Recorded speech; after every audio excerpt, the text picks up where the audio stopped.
강혜신의 오늘의 미국.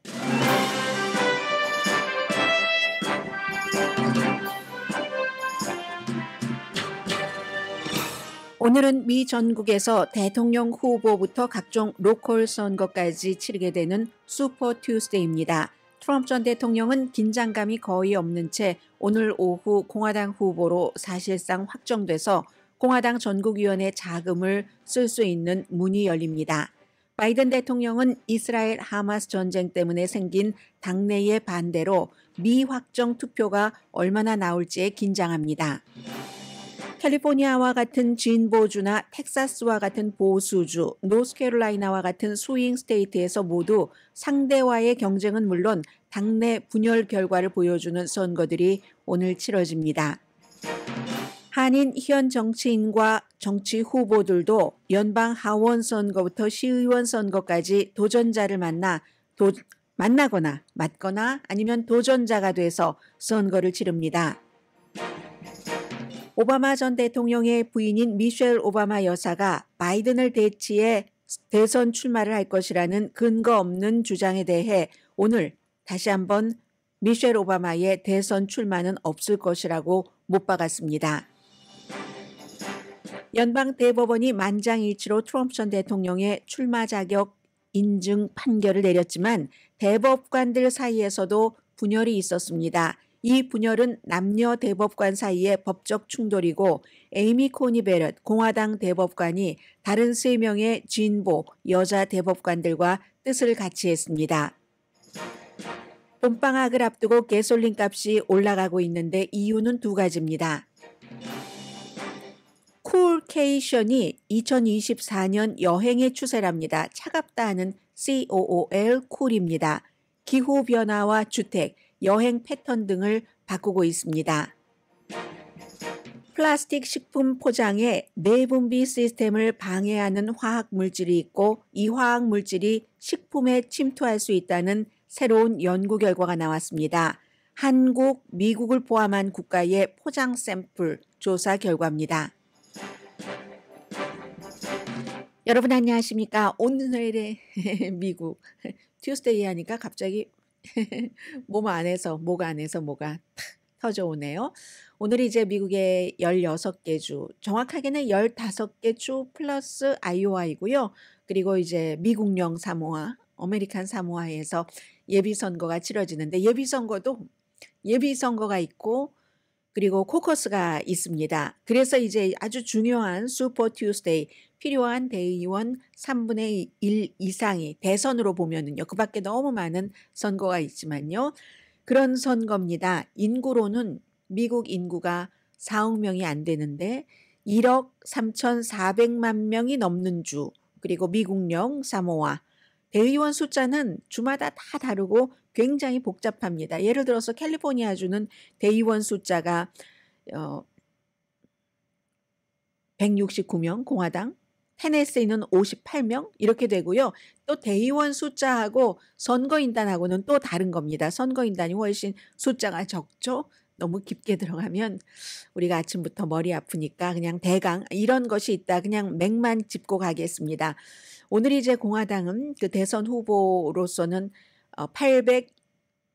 865명의 대의원표, 민주당은 1420명의 대의원표가 걸려져 있습니다. 공화당에서는 1215표를 받아야지 후보로 확정이 되고 민주당은 1968표를 받아야지 민주당 대선 후보로 확정이 됩니다. 마법의 숫자가 민주당은 1968, 공화당은 1215인데 전체 대의원의 과반수거든요. 그러니까 전체 대의원은 여기에 곱하기 2를 하면 되고 공화당이 약 3,500명, 민주당이 약 4,000명 이렇게 됩니다. 당에서 알아서 정하고 그리고 또 주정부로 가면 주의 당이 알아서 정하기 때문에 굉장히 복잡하죠. 그리고 어떤 주에서는 여러분들 예비선거를 치르시고 코커스가 치러지는 곳도 있는데 코커스부터 간단하니까 말씀드리자면 왜 어떤 뉴스를 보면은 오늘 15개 주에서 선거가 치러집니다. 어떤 뉴스는 16개 주 이렇게 얘기를 하는데요. 둘 다 맞습니다. 왜냐하면 15개 주 플러스 미국령 사모아가 될 수도 있고 16개 주 플러스 미국령 사모아가 될 수도 있는데 왜냐하면 아이오와주 때문에 그럽니다. 아이오와주에서 처음에 공화당 코커스가 시작됐었잖아요. 그때 이제 트럼프 전 대통령이 이기고 한 결과가 나왔지만 민주당은 아이오와주에서 우편 투표로 했습니다. 그 당시 발표를 안 했거든요. 그러니까 오늘 따로 선거를 치르는 건 아니고 민주당의 코커스는 그 당시에 이제 그 표를 다 했었던 것을 오늘 발표를 하는 겁니다. 그래서 이제 여기에 15개 주 플러스 아이오와가 되는 거고요. 미국령 사모아는 오늘은 어디만 하죠? 오늘은 미국령 사모아가 공화당이든지 민주당이든지 저도 혼돈하잖아요. 이제 그 하나만 민주당이군요. 미국령 사모아에서도 공화당 코커스는 여기 코커스거든요. 코커스는 금요일에 합니다. 그리고 엘라스카주만 또 오늘 공화당만 선거를 치르거든요. 예비선거인데 오늘 공화당만 치르고 그럼 예비선거는 뭐고 코커스는 뭐지 하면 예비선거는 그냥 미니선거라고 생각하시면 되죠. 보통 때 선거하는 것처럼 선거. 그 전에 뭐 사전투표도 있었고 우편투표도 있었고 해서 뭐 캘리포니아주의 경우는 우편투표하실 분들 오늘까지 우편 소인이 찍혀야 되고 그게 이제 여러분 소속된 카운티로 12일까지 배달이 돼야지 됩니다. 이게 예비선거고 미니선거입니다. 코커스는 딱 그 당의 멤버 이것도 또 달라요. 당의 멤버가 아니라도 또 받아주는 지역도 있습니다. 당의 멤버가 오늘 몇 시에 어느 장소로 와 하면 그 장소로 딱 가서 해야지 되거든요. 그래서 이제 코커스는 숫자가 훨씬 적고 대신에 이제 당성이 훨씬 강한 이런 사람들이 참석을 하게 되는 거죠. 아무튼 이리하여 오늘 알라바마, 엘라스카, 알칸소, 캘리포니아, 콜로라도, 메인, 매사추세츠, 미네소타, 노스캐롤라이나, 오클라호마, 테네시, 텍사스, 유타, 버먼트, 버지니아 전부 예비선거에 여러분들 공화당이건 민주당이건 참석을 하셔야지 됩니다. 뭐 아이오와주는 끝났고 발표하고 미국령은 민주당만 오늘 코커스가 있다는 건 말씀드립니다. 트럼프와 바이든과 니키 헤일리의 입장 정리를 전해드리겠습니다. 트럼프 전 대통령은 어제 또 노스다코타에서 코커스였거든요. 승리했는데 갈수록 승리의 폭이 아주 높아집니다. 85%, 84점 몇 %인데 반올림에서 85%, 10번째 선거가 치러졌는데 10번째 승리고 그리고 워싱턴 DC에서만 유일하게 니키 헤일리가 이겼잖아요. 그리고 나서는 또 뭐 어제 연방대법원에서 콜로라도주 대법원이 결정을 했었던 그런 반역에 가담했거나 반역자를 도왔다는 이유로 대선에 출마할 자격이 없다는 거기에 대해서 뒤집어서 자격이 있다.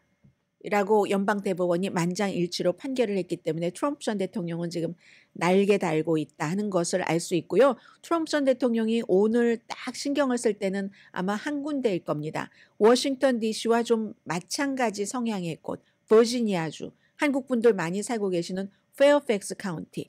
페어팩스 카운티가 유권자들의 교육 수준이 굉장히 높은 곳이기 때문에 미국 여러 지역에서도 그래서 교육 수준이 높다는 것은 또 수입이 높다는 뜻이기도 하고요. 워싱턴 DC에서 니키 헤일리에게 표를 많이 줬었던 것처럼 여기서 어떻게 나오느냐. 이미 니키 헤일리와의 게임은 끝났지만 본선거 트럼프 전 대통령과 바이든 대통령이 겨룰 때 다른 비슷한 지역의 것을 미리 알아볼 수 있기 때문에 트럼프 전 대통령은 버지니아주 이 방송 듣고 계신 분들도 계실 것 같아요.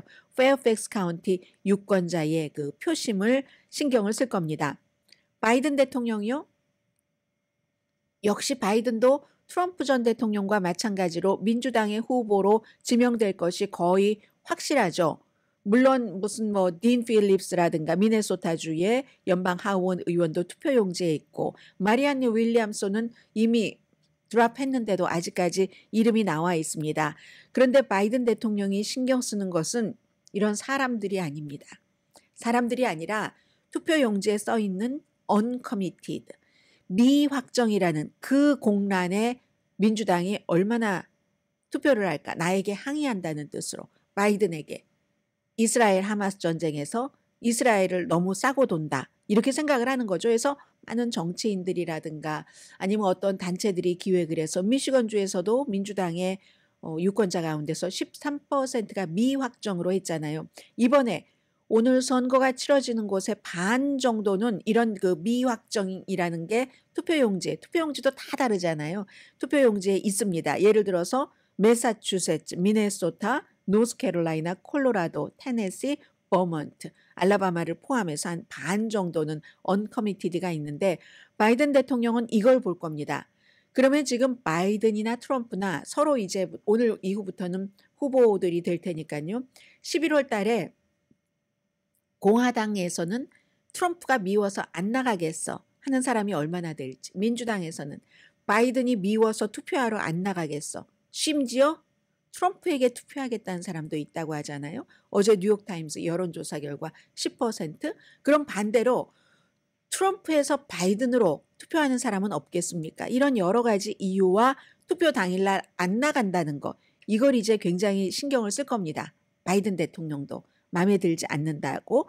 그렇기 때문에 어제 카멜라 해리스 부통령이 이스라엘의 그 간츠 국방장관을 미국의 백악관에 초대를 해서 이스라엘을 막 압박을 했죠. 오늘 좀 전부터 나오는 뉴스 보니까 카멜라 해리스 부통령의 뜻대로 다 된 것 같지 않아요. 오히려 이 간츠 국방장관도 미국의 이스라엘 정책에 대해서 불만도 막 토로했다, 이런 얘기를 합니다. 그래서 대통령이 이제 와서 하마스와 이스라엘 그 사이의 전쟁에서 이스라엘에 뭔가를 압박을 넣어보려고 한들 너무 이스라엘이 많이 나갔고 벤자민 네탄야후 선거는 조금 멀리 남아있고 하니까 이게 지금 좀 잘 안 되고 있습니다. 민주당 내부에서는요. 그게 이제 단속이 안 되고 있고, 카멜라 해리스로서는 출구작전이겠죠. 이제부터는.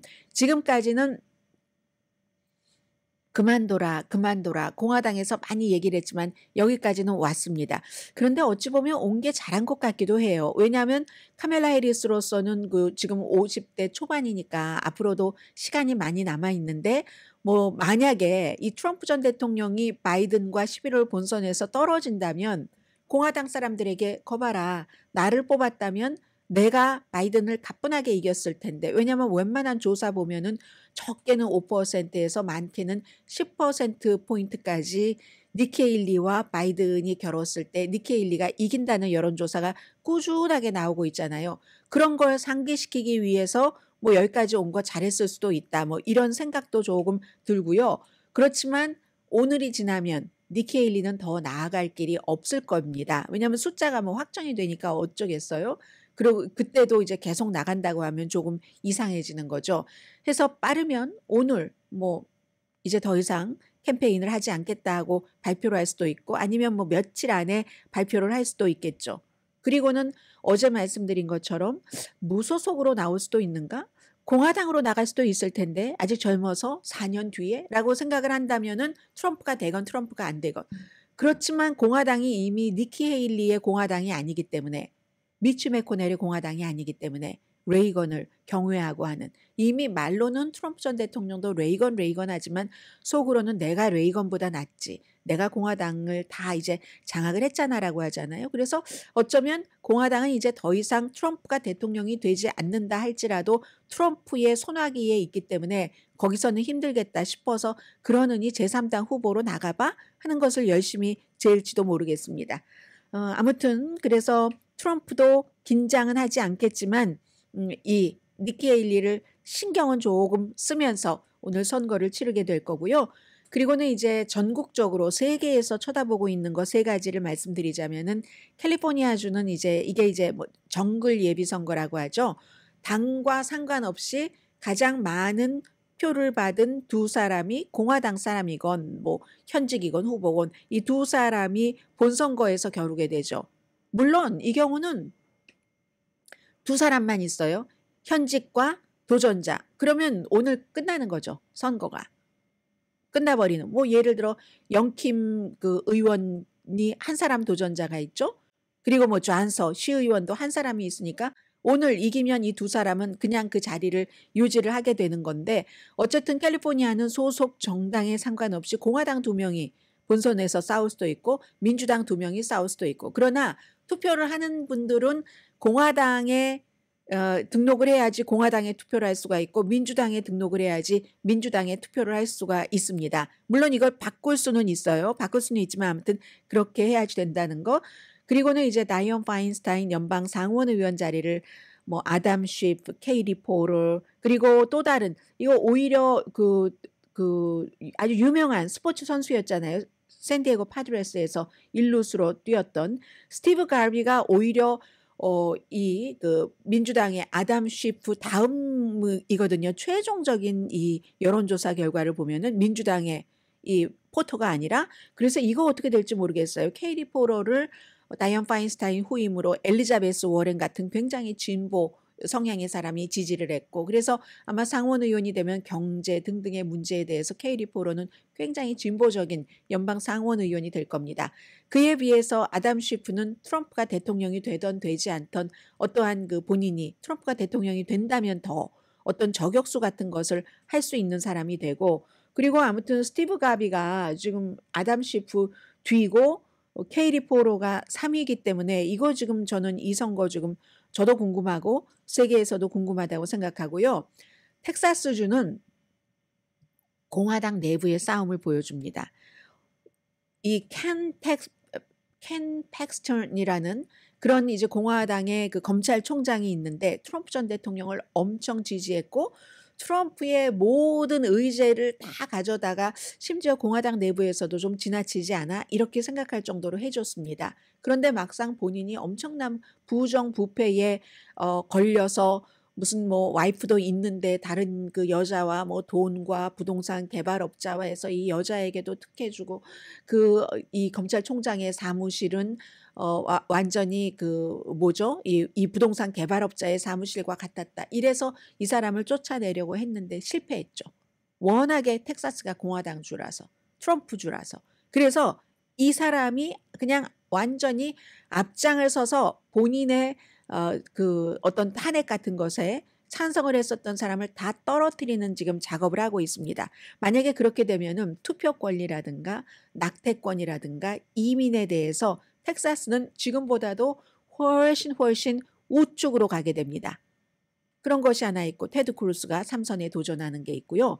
노스캐롤라이나주는 제가 스윙 스테이트로 구분을 했는데 왜냐하면 바이든 대통령이 트럼프 전 대통령에게 한 1% 조금 넘는 차이로 진 곳입니다.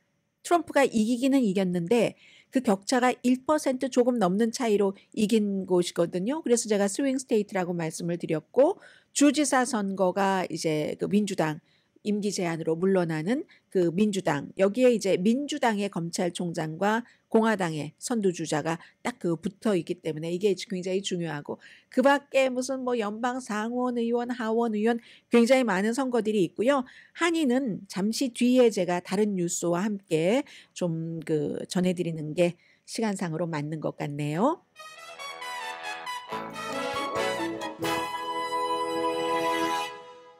제가 한인 그 선거 가운데서 또 주목하고 있는 곳은 34지구 연방 하원 의원 선거거든요. 그런데 왜 거기 한인이 2명이 갔는지 모르겠어요.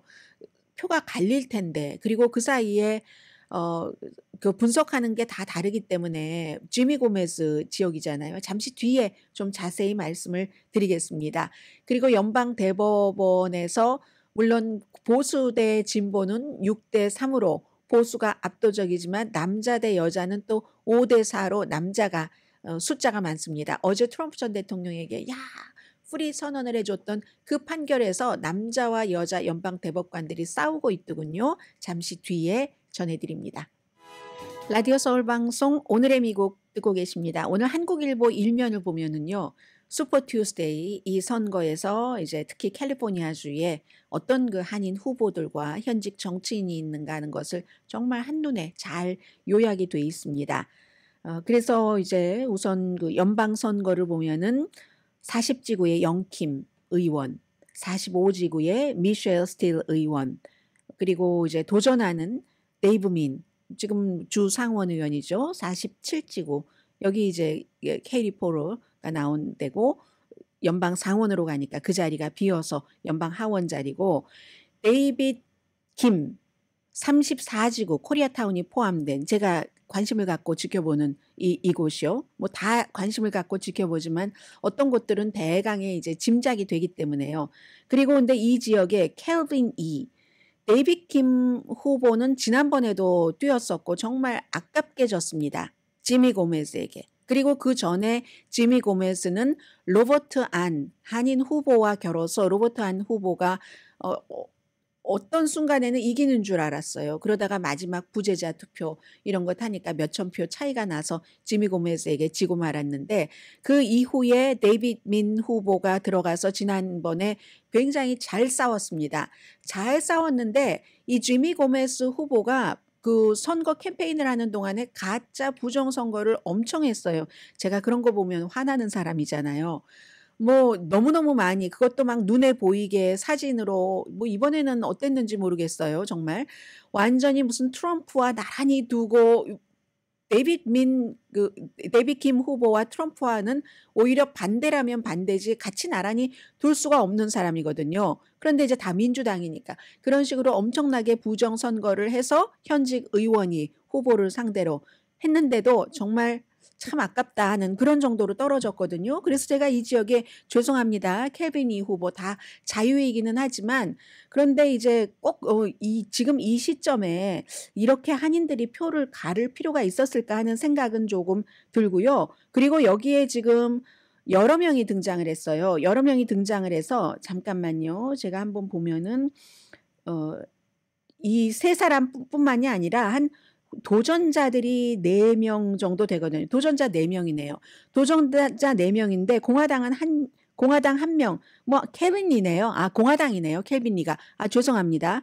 어쨌든 공화당이에요. 그러나 캘리포니아는 정글 선거기 때문에 공화당, 민주당 상관없이 이제 제일 많이 표를 받은 사람이 이제 본선에서 겨루게 되는 거고요. 아무튼 지미 고메즈는 뭐 확정됐다고 보는 거고 그 다음에는 이제 세 사람이네요. 네 사람이네요.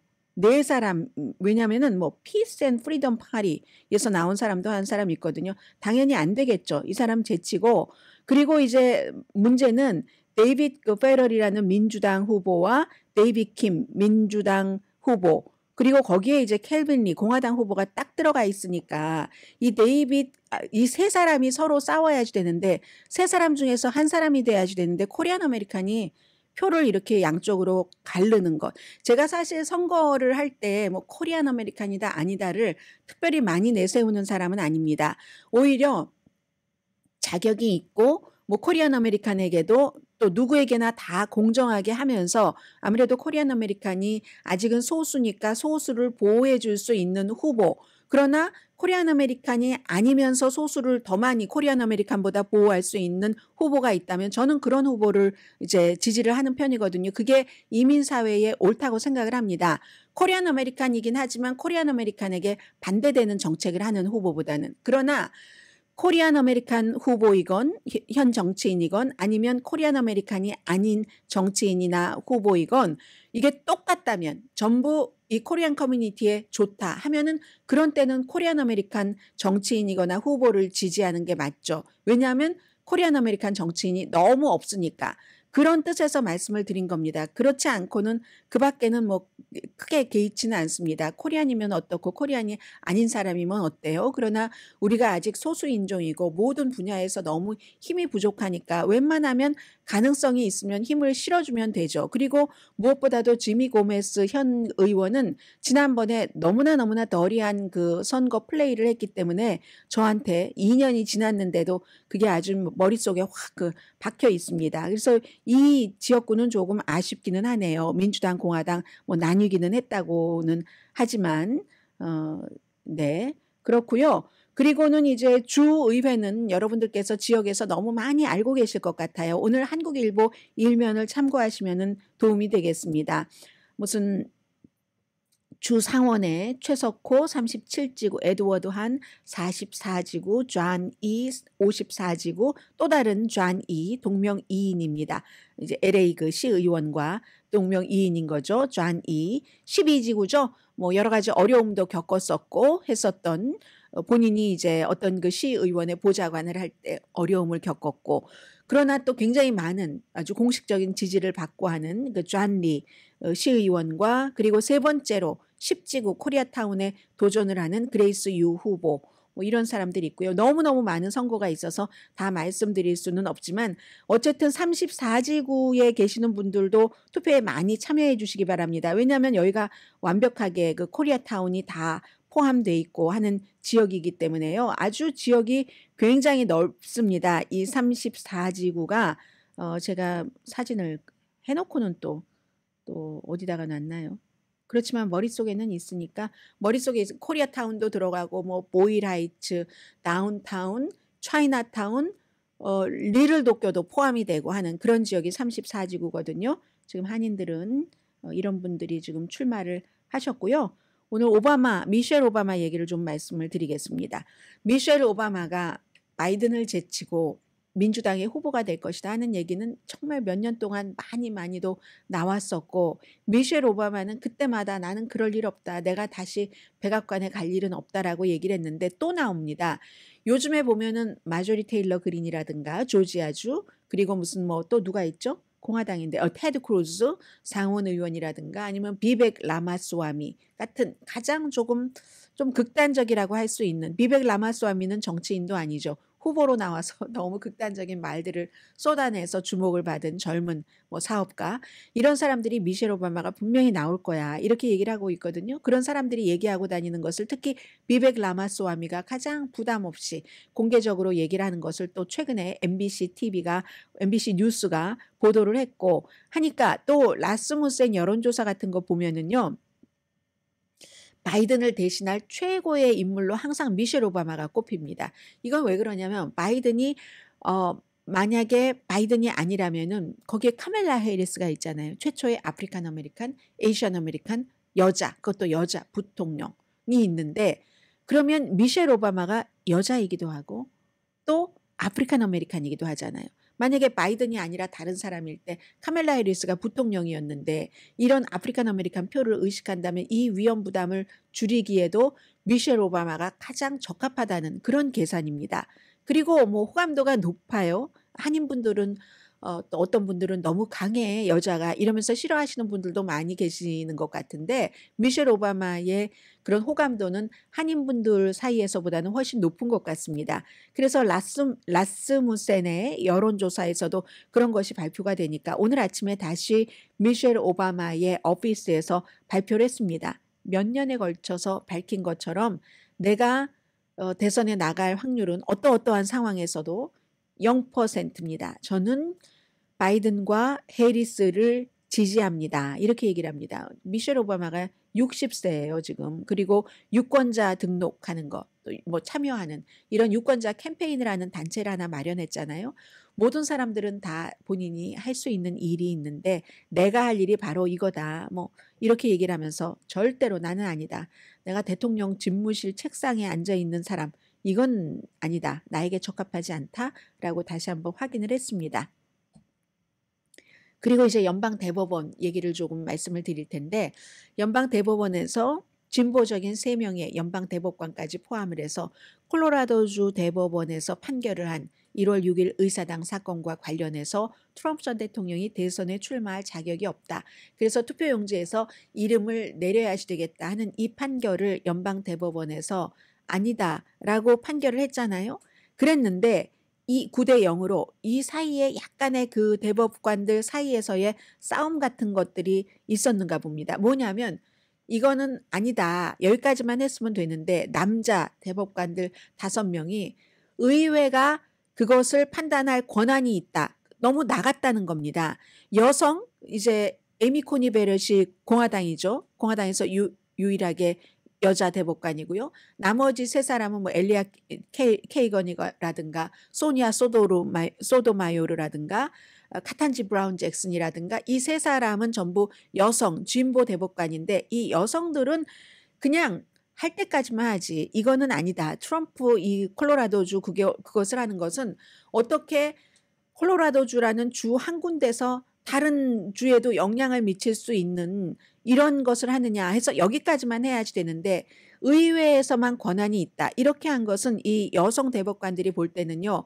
의사당 폭동 사건에서 이제 다른 혐의를 받고 있는 사람들이나 뭐 이런 사람들에게 조금 더 트럼프와 같은 날개를 달아주는 것이 된다. 이런 식으로 굉장히 그 반대를 했다는 얘기입니다.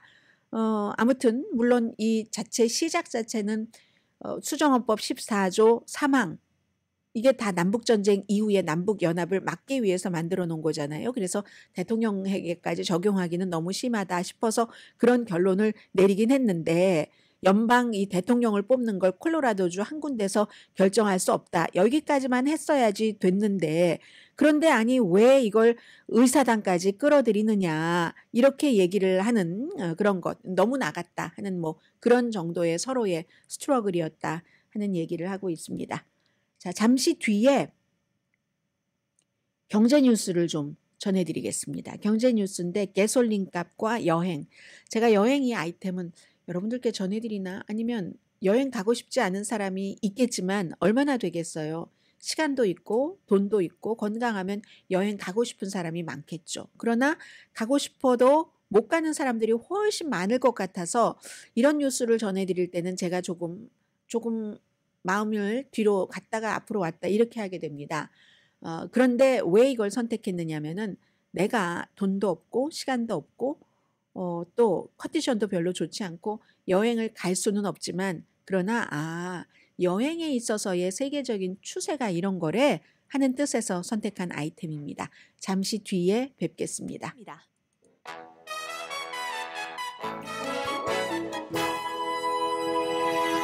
라디오 서울 방송 오늘의 미국 듣고 계십니다. 이렇다니까요. 뭐 34지구가 코리아타운이 포함돼서 그렇게 중요합니다 하더니 실제로 코리아타운이 포함된 10지구의 시의원 선거는 왜 말씀 안 드렸어요? 그레이스 이후 후보 너무 잘 아시는 한 번 말씀드렸던 것 같네요. 세 번째 도전한다 하는 말씀을 드렸던 것 같고요. 자, 가솔린 값은 사람들 그 경제적인 것에 심리를 많이 좌우를 하죠. 기분을 좋게 하기도 하고 이거 뭐야? 생각하게도 되는데 이제 그 스프링 브레이크 봄방학을 앞두고 가솔린 값 올라가고 있습니다. 3월 달과 4월 달에 전국적으로 물론 지역에 따라서 더 올라가는 것도 많이 있겠지만 가솔린 값이 올라갈 것이다. 가스버디 데이터가 이제 발표를 한 것이 그런데 일요일 기준으로 해서 이미 뭐 한 갤런당 10센트 정도는 올라간 것 같네요. 3달러 34센트 캘리포니아주는 어림없는 얘기고요. 이것보다 훨씬 비쌉니다. 전국 평균 가솔린 가격이 한 달 전보다는 갤런당 22센트 물론 언리디드입니다. 레귤러 22센트가 올랐고 1년 전보다는 그래도 32센트 내린 거네요. 1년 전에 비해서는.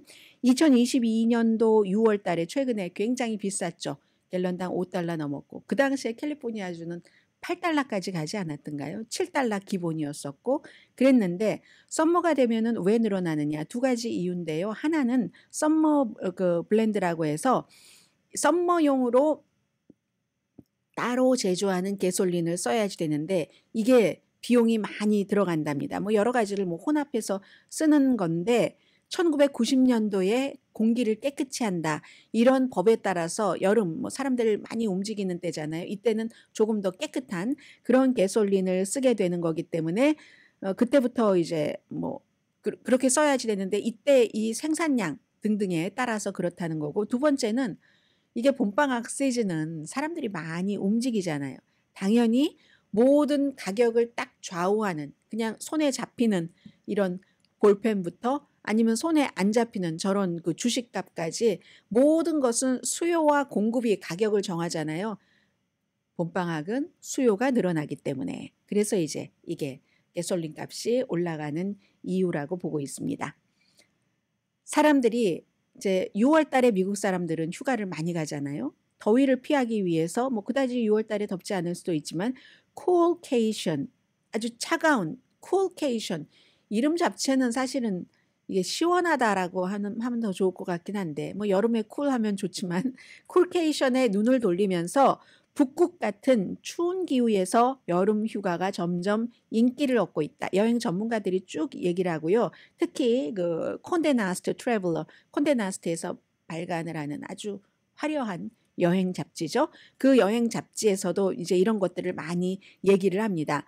기후 변화가 막 일어나서 더운 데가 더 더워지고 막 이러니까 더운 때는 좀 추운 데로 간다던가 이런 것들이 요즘 늘어나고 있다는 겁니다. 그래서 뭐 이거는 꼭 단순한 일주일, 2주일간의 여행뿐만이 아니라 무슨 뭐 한 달 머물 수 있잖아요. 그런 때는 무슨 부동산 투자라든가 여행 리조트 산업까지도 지금 많이 잠재적으로 재편 정도를 할 수도 있다는 얘기를 하고 있는데 2024년도의 여행 트렌드에 가장 중요한 게 지금 쿨케이션이랍니다. 이 쿨케이션이라서 아이슬란드라든가 핀란드, 스코틀랜드가 굉장히 인기가 있고요. 발트해 그쪽에 이제 국가들도 인기가 있답니다.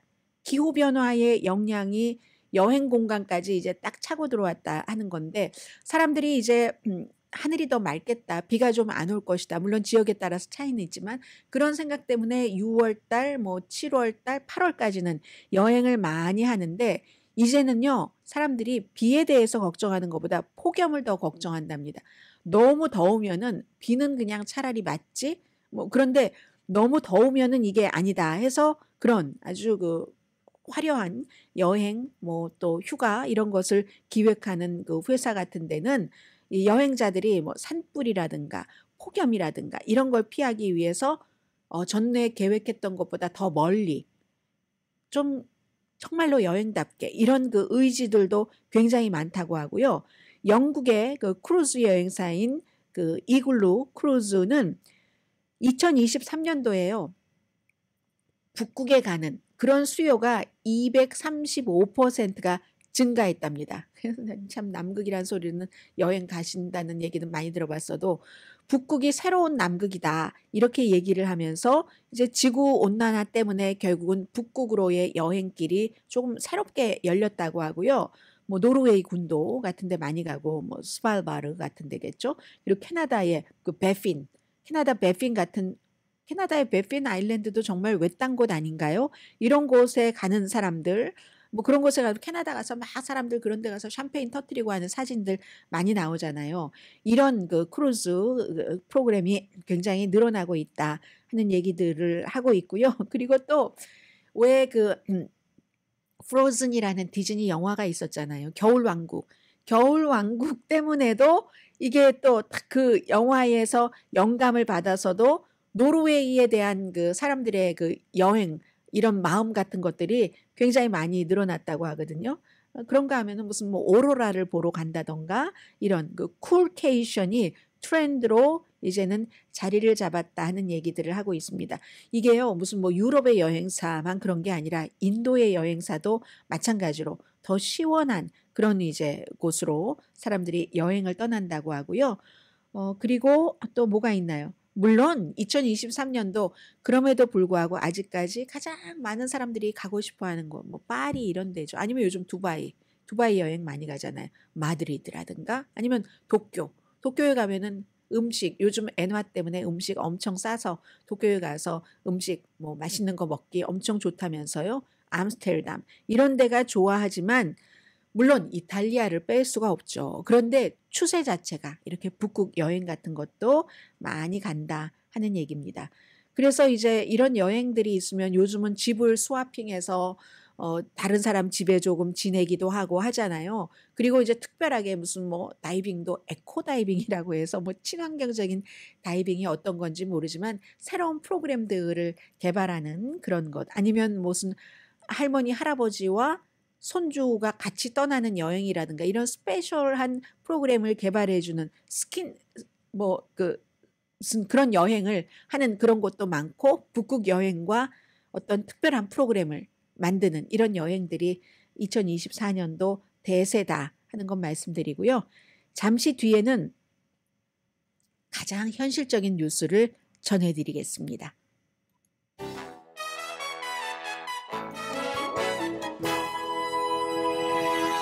두 가지입니다. 하나는 우리 식품, 또 하나는 저기 무슨 뭐 대나 포인트 이런 데 가면 막 절벽에 집이 달려 있어서 멀리서 보면 불안하잖아요. 사시는 분은 모르시겠지만 그런 집들이 지금 엄청 지금 위험하다 하는 뉴스를 전해드리는데요. 그것도 전부 뭐 기후 변화라든가 이런 것과 상관이 있습니다. 우선 첫 번째, 플라스틱 식품 포장에 내분비 시스템을 인간에 방해하는 물질이 있고 이 화학 물질이 식품에도 들어갈 수 있다. 상상할 수 있는 것 아니겠어요? 그런데 이제 이게 미국하고 한국도 다 포함한 이런 국가들의 포장 샘플의 조사 결과입니다. 환경과학과 기술이라는 이제 이런 곳에 게재가 됐는데 화학 물질 자체가요. 여성 호르몬, 남성 호르몬, 에스트로겐 그리고 무슨 뭐 테스토스테론 이런 그 모든 그 호르몬에 영향을 미치고 에스트로겐에 미치는 영향이 어떤 때는 더 높을 수도 있고 그 화학 물질에 따라서 그래서 이제 왜 미국, 영국, 독일, 한국, 노르웨이에서 조사를 했는가? 일회용 플라스틱 그 용기 사용률이 가장 높은 국가에 미국, 영국, 한국, 노르웨이, 독일, 뭐 미국, 독일, 한국, 노르웨이 이렇게 돼서 36가지 종류의 플라스틱 식품 그리고 포장 같은 것을 쭉 분석을 했답니다. 그리고 이제 지퍼락 스타일 그 비닐봉지요. 지퍼락 우리 늘 하는 그 지퍼락이라고 써있기까지 하잖아요. 그리고 또 그 요거트 담겨 있는 그런 그 용기부터 여러 가지 무슨 뭐 껌 용기 등등의 많은 게 있는데 모든 화학 제품이 똑같은 효과를 발휘하는 것은 아니라고 하거든요. 저는 정말 발음하기도 힘든데 폴리우레탄 이건 힘들지 않네요.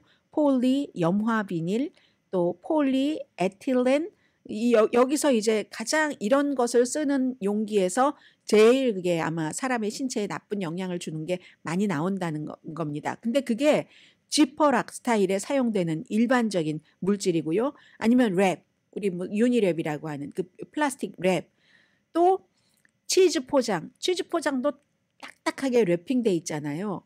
그렇기 때문에 아니면 또 하이킹 갈 때 쓰는 여러 가지들 있는데 그런데 그게 이제 제일 위험하고요.